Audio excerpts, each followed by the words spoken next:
We're studying this evening from the textbook, workbook, however you want to think of it, section 35. Jesus heals a paralytic at Capernaum, one who was subject to, as the scripture says, palsy.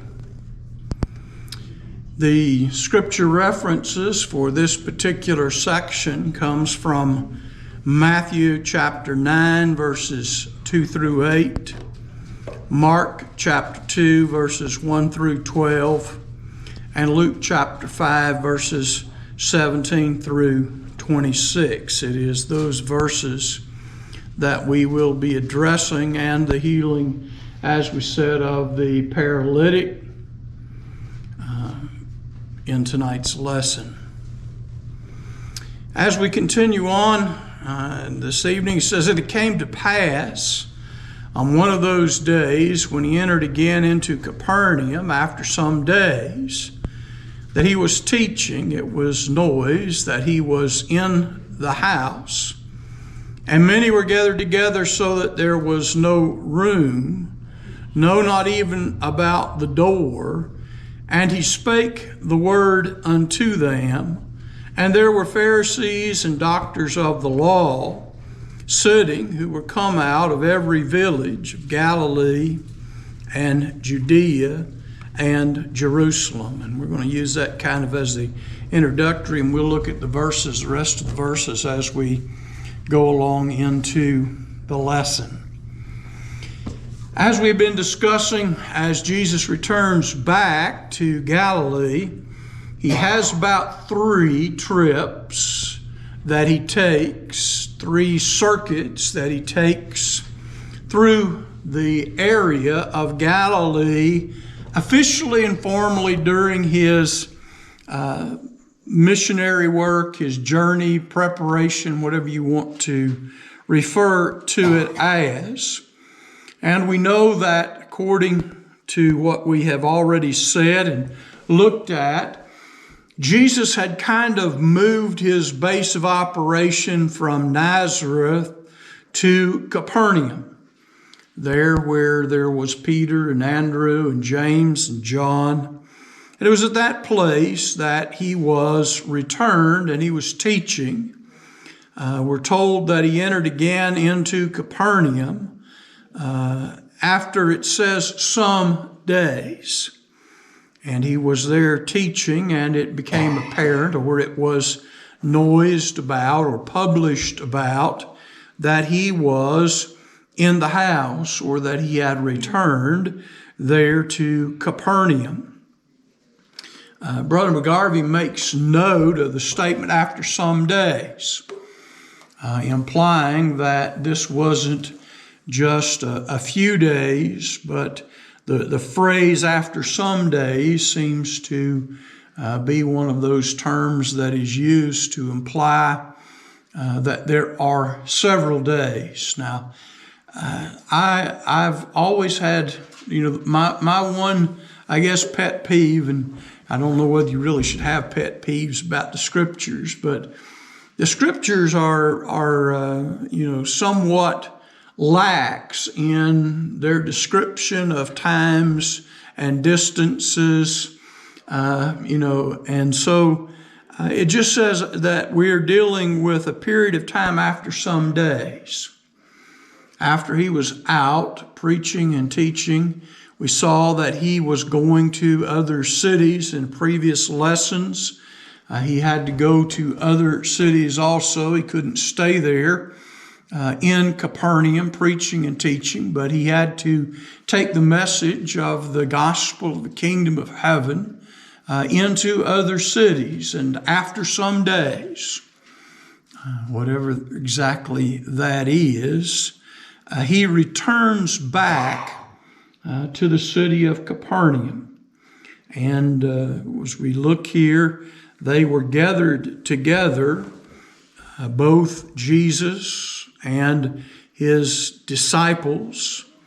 The house, Brother McGarvey makes note that it's quite possible that this was the house of Simon Peter, because it seems that when Jesus was in Capernaum, he was at the home of Simon Peter and Andrew, if it was a family dwelling, but he was there. We know that it was there in Capernaum that Peter's wife's mother was sick. It was there that he was at when he healed her, and we have seen him there before. And since he does not, or he later on says that the birds of the air have nests, the foxes have holes, but the Son of Man hath not where to lay his head. And so to me, that means he didn't own any property. And so wherever he was, and we could make certain assumptions that, as he told the disciples, if you go into a city and you enter into somebody's house, stay there till you leave. Don't go from house to house, but stay there. And so he tended to teach his disciples, later known as apostles, to reside at the place where they were shown hospitality. And Peter's house seemed to be the place where that was shown. And so he was in the house.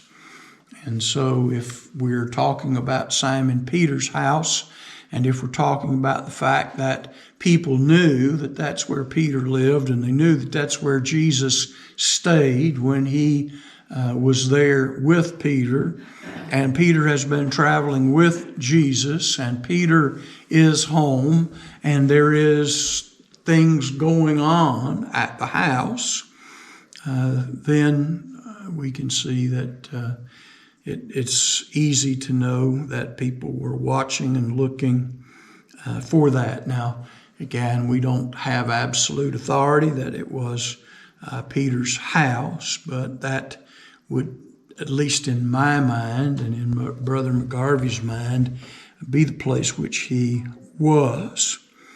And we're told that many were gathered together so that there was no longer room for them, no, not even about the door, and he spake the word unto them. Again, the scriptures are somewhat vague. We know that Peter and Andrew and their father and James and John, and those were together, it seems, in a partnership fishing. Now, how well off were these individuals? It seems that they had hired servants as well as those of the family who were working from other passages. So the question would be is maybe, again, we can't really answer it, but how big would Simon Peter's house have been? We generally today, when we think of perspective, we think about our house and we think about the size of our house. And when we think about Jesus going into a house, if that's Simon Peter's or whoever it was, how big was the house? Are we talking about a 3-bedroom, 1-bath, carport kind of setup that many people have today? Well, of course, they wouldn't have had a carport, but maybe they had a boat port or an ox port, whatever they parked the cart. But nonetheless, some of these houses were bigger than probably we imagine them to be. Just because the fact that they were able to take in the disciples, that they were able to take in, as we see here, doesn't say that there were few, but said there were many gathered together and that there was no more room, not even about the door. And so the house, per se, was filled with people, and there were people spilling out onto what we would think of today probably as the front porch and spilling out into the yard. There wasn't even enough room to stand at the front door, so to speak, and listen. But there were people who were out a distance or a ways as the multitude began to gather together, as it was announced and as it was broadcast and carried word of mouth that Jesus was there. And Jesus was there, and it says he spake the word unto them. And so he was preaching or discussing the good news of the kingdom of heaven. What was he teaching? Well, you can look at the parables. You can see the type of lessons that he gave early on about the kingdom of heaven. We could assume that he spoke to some of them in parables, perhaps. You can look at the Sermon on the Mount and see what his primary emphasis was on and what he taught people and to what extent he taught them. Now, Brother McGarvey makes a point here, and for some, this may be a strange word, Oriental houses. When we think about the Orient, we usually think about Japan and China in that way. But the Middle East is also referred to, because it's the Middle East, it's still East. And so it's referred to also as the Orient. And it says Oriental houses are 1 or 2 story structures built in the form of a square or rectangle with an open space in the center called the court. And they have one door which opens from the street into an open space called the porch.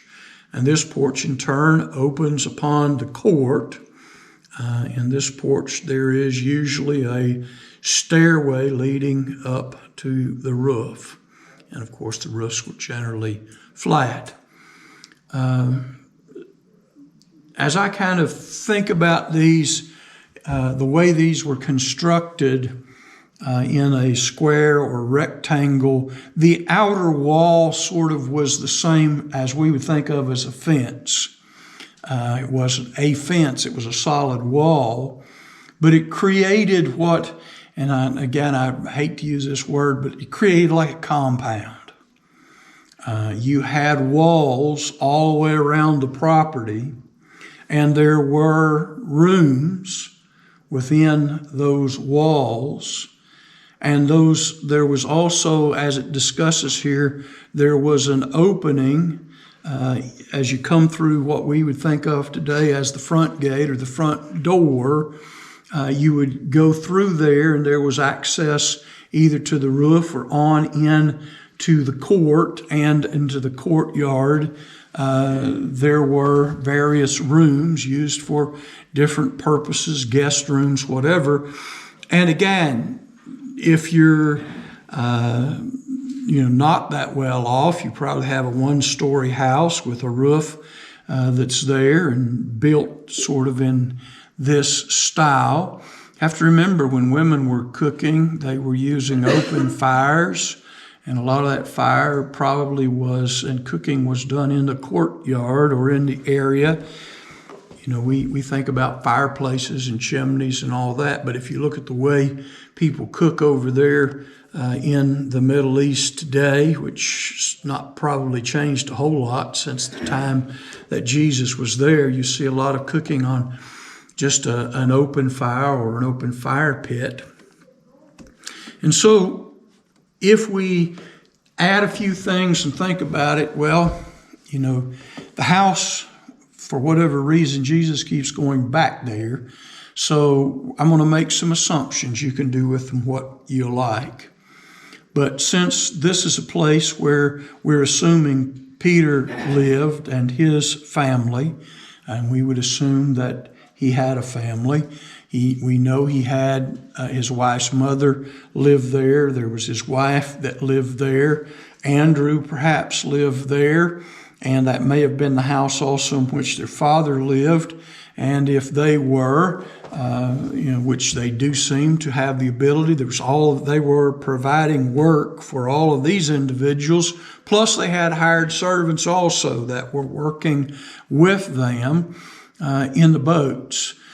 So, we could consider the fact that this wasn't your 3-bedroom, 1-bath kind of setup.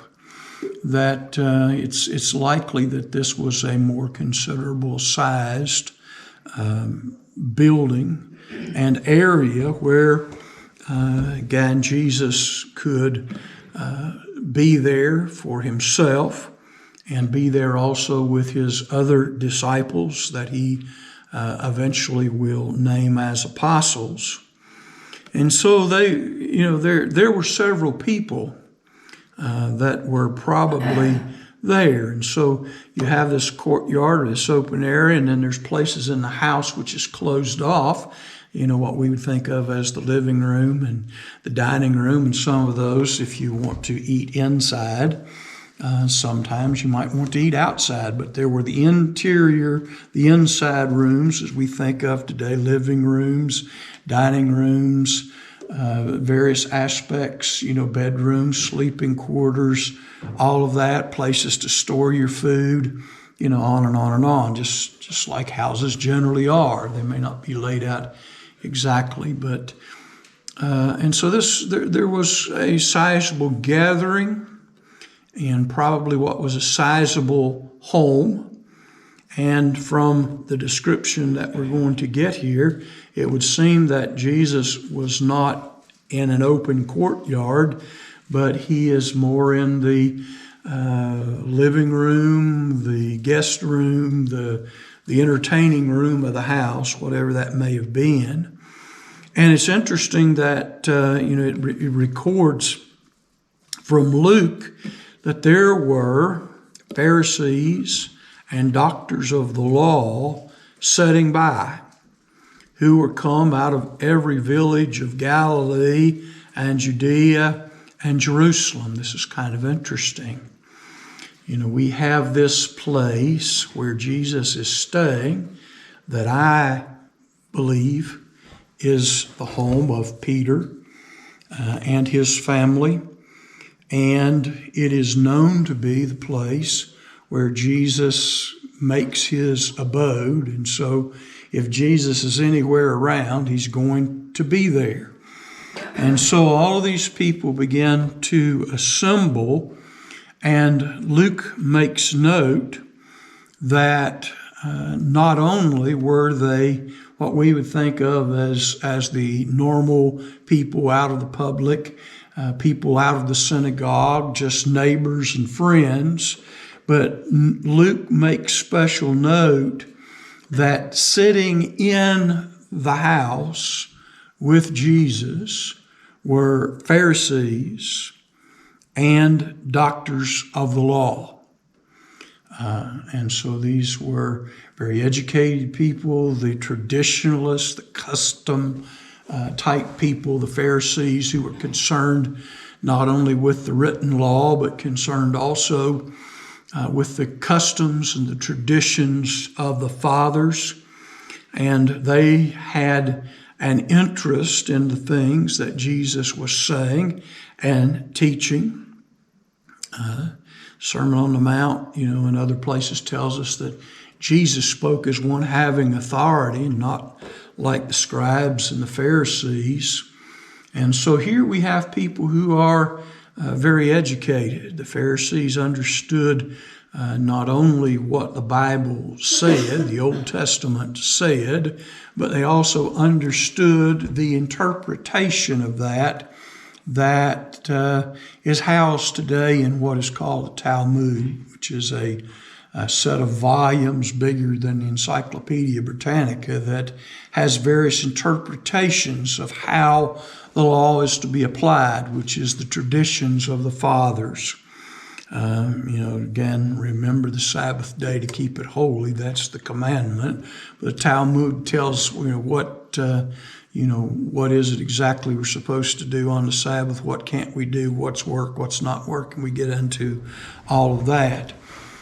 So these individuals who were concerned with things that they were hearing, beginning all the way back, and notice it says not only that these Pharisees and doctors of the law were assembled not only out of Galilee, but they had came from Judea and from Jerusalem.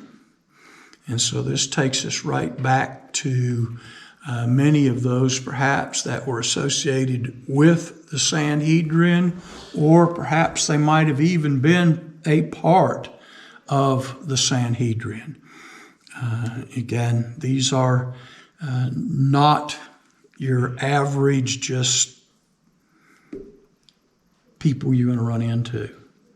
So we have the PhDs, those who have the PhD, they're doctors of the law. They have their doctorate. They've been around the block several times in achieving this. These are individuals who would have been highly respected, or at least felt that they ought to be respected. So it's interesting that it tells us that they were sitting by. They were in the house sitting by, or in the area where Jesus was. And Brother McGarvey makes a point that apparently Jesus did not go out of his way to insult them or to disrespect them. They were afforded a place to sit by, or as we think of, probably nearby where Jesus was. And if you had a teacher such as Jesus, the chief places close to him would be important seats. Now, sometimes we talk about the chief seats, and sometimes the chief seats weren't seats at all. They may have been a pillow in the floor, or there was a place to sit in the floor. It doesn't necessarily mean that there was a wooden chair like we have up here for them to sit in. Now, in a synagogue, there may have been, but sitting by, they may have been in the floor, they may have been on cushions, whatever, but they were given a place that would honor them, it would seem. And so Jesus didn't put them out on the front porch or put them out there in the front yard, or so they were within the area where he was. And so lots of people, from looking at this, every village, Galilee, Judea, and from Jerusalem. And so Jesus is beginning to be a kind of popular fellow. He's made some travels through Judea. He was there teaching. We know he, according to John 4, was baptizing more disciples than John. And that came to the Pharisees' attention, that there were John's out there, but now this guy's come along and he's doing more than John is doing. And so Jesus goes up into Galilee, and he's been around there doing many mighty works. And so these individuals have came, for lack of anything else, maybe just to see for themselves. Sometimes you hear things, and sometimes the things you hear are true, and sometimes the things you hear are not true. And so we have these individuals who have came for their self to see what Jesus was doing. And, here are some of the things that come up along the way, and Brother McGarvey lists, I think, 4 of them here. Because of some of the things that Jesus taught and said, some allege that he spoke blasphemy. that he spoke evil of the things of God, or he was disrespectful of the things of God. He has also had interaction. Now, in Brother McGarvey's book, again, it says intercourse with publicans and sinners. And when we see that word intercourse, he wasn't having sex with publicans and sinners. He was interacting or having interactions, sitting with them, eating with them. Questions come up about him eating and drinking with publicans and sinners. That's what Brother McGarvey's talking about. So, here is a man who, on one side, is supposed to be a holy man. He's talking about the things of God. He's teaching, how to be pleasing to God. But on the other hand, he's being invited by tax collectors and what some people probably, would think of as lowlifes. To put it in the way so we kind of understand how the Pharisees and some of these people saw those individuals. They're lowlifes. These are the equivalent today of the drug dealers and, the money brokers and money launderers and people who are into a little bit of everything, people who are amoral. These are the kind of people. And so Jesus was known on invitation to go and to speak with these individuals. And he was, supposed, again, to neglect certain duties and responsibilities that go along with the customs and teachings of the fathers. Such duties as hand washing and fasting on the days of fasting. Questions come up. People ask questions like, why, do your disciples, why does your master eat without washing his hands? Why do your disciples eat with unwashed hands? Why is it that, John's disciples fast, but your disciples don't fast? And so there were questions that came up about that. And those are, again, I see them as matters of opinion. And I think people ought to wash their hands before they eat. And fasting is fine if you know what you're doing. And again, you're using it the right way. If you just don't know what you're doing or why you're doing it, then, again, there's no need to do it. I mean, why fast if you don't know what fasting's for, what purpose you're trying to get out of it, or what you're supposed to be doing? And again, and of course, he is also alleged to violate the Sabbath because him and his disciples, he heals on the Sabbath day. His disciples go through the field on the Sabbath day, raking through the heads of wheat, eating. We'll see all those kind of things, along the way. And so, this is an interesting group of people. We have people who are assembled here for so many different reasons. We have people assembled there to hear Jesus because they want to hear more of what he has to say. What he says rings true to them, and they want to hear more of it. Some people are there because Jesus can heal them or someone they love. We have these religious leaders who are there just investigating, watching, seeing, exactly what he's doing. Now, whether they were there out of good intentions, bad intentions, whatever, they were there nonetheless to see him and to watch and see what was going on. And so Jesus was there in the house. These individuals had come there, and Jesus had the power to heal. And then verse 18 here in text says, and behold, they come bringing unto him a man sick of palsy. that was palsied, lying on a bed, born of 4. And so within these 3 books, we find this individual that they bring who has to lie on a bed. I would probably think of it more as the old army stretchers. If you've seen MASH or some of those old army things, got like 2 poles and a piece of canvas in between it, and they carry somebody on that with the 4 corners. You can carry it, 2 people can carry it, or 4 people can carry it by holding the 4 corners.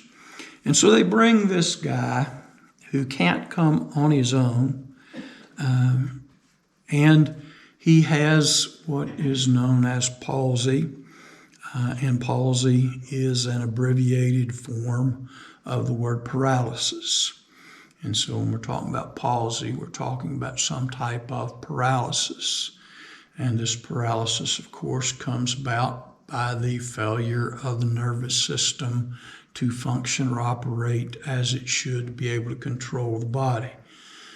Someone, again, is in an accident, they break their neck, they break their back, they become paralyzed. The nerves are no longer able to communicate with the various parts of the body. An arm, a limb, a hand, whatever is damaged, there's nerve damage. And at that time, again, people could be cut. And in cuts, even though the cut would heal, it's possible to have damaged nerves. This individual, for whatever case, seems to be in a very bad state. I mean, they don't have wheelchairs back then. And so you can't put him in a wheelchair and have a battery-assisted motor. Maybe he could have moved around a little bit, but those things didn't exist. And so we can see he's unable to walk, don't know about his arms and all of that. But they had to carry him on a stretcher. That's the way that when he left his house, when he went somewhere, he had to literally be carried because of the paralysis that he experienced. And so they sought to bring him. They desired, this man is doing great miracles, Jesus. He's doing many wonderful works, mighty works. And if anybody could use the healing touch of Jesus, this man could. And so they sought to bring him. Now, you've got these individuals who are carrying him. You got 4 individuals, and if you have a 4 individual job, it means that one of 2 things or a combination is possible. Either the gentleman is very big and very heavy, you need 4 people to carry him, or you're going a considerable distance, and so it requires, again, more people to assist to make the journey better. Whatever the condition, the reason per se was, they wanted to bring him and to put him before Jesus. And so when they come nigh unto the house where they know Jesus to be, they see people spilling out, away from the house, and there is a large group of people who are assembled there. And,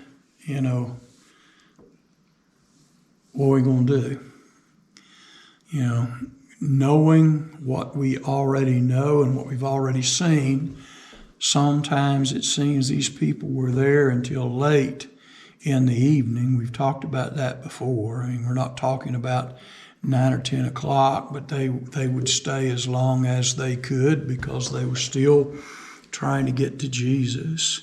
And so, you have these 4 people who are concerned enough and willing enough to bring this individual to Jesus on this stretcher. But they can't get to where Jesus is.